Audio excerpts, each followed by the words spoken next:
Hey there, welcome to the channel. I've had a couple of guys on here asking for a more detailed screen comparison, so here it is. I did a full comparison video a couple weeks ago if you're interested in that. Like always, if the video helps you, please consider dropping a like or a subscribe. It helps me out a ton. Anyways, let's get started, eh? So right off the bat, I noticed the Pixel 5 screen definitely has a brighter max brightness than the 2XL. This won't be much of a difference indoors, but if you're outdoors, it'll be a little easier to look at. One of the huge selling points that gets hammered over and over again nowadays is the high refresh rate displays. Although the Pixel 5 doesn't have the highest refresh rate out there at 90 Hz, it's still more than the Pixel 2 XL had at 60 Hz. If you're just using your phone like normal, the change is going to be very slight. All it's really going to do is get rid of the motion blur when you're swiping back and forth.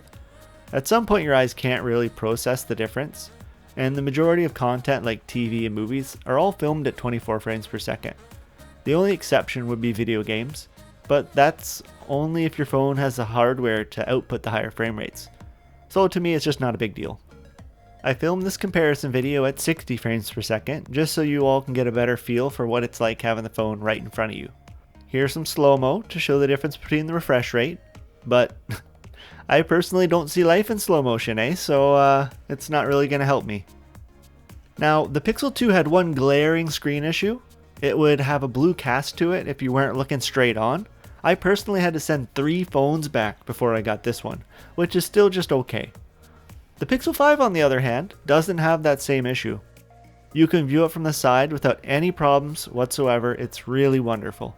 The Pixel 5 has an OLED display with HDR, and the Pixel 2 XL is POLED.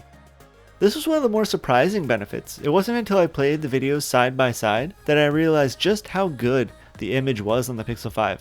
While the Pixel 2 XL is good, the 5 just looks fantastic, I would definitely say that the screen on the Pixel 5 is a nice upgrade from the 2 XL, but it's not a night and day change. And you do lose out on a little bit of screen space when watching content, which is a little annoying, but not too bad.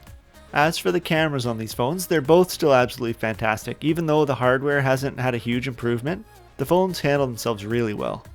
The 5 definitely gives you more options because of the wide-angle lens, but as you can see, both phones produce really similar images with great colors and contrast. When it comes to video and photos, I was curious to see if the 5 had any improvements when it came to autofocus, and it does in fact feel smoother.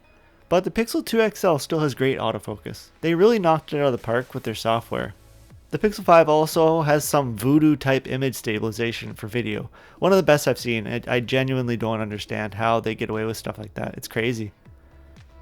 Anyways, I know this is a short review, but if this review has helped you in any way, please drop a like or subscribe. It helps me out a ton, If not, I still hope you have a great day, and take care.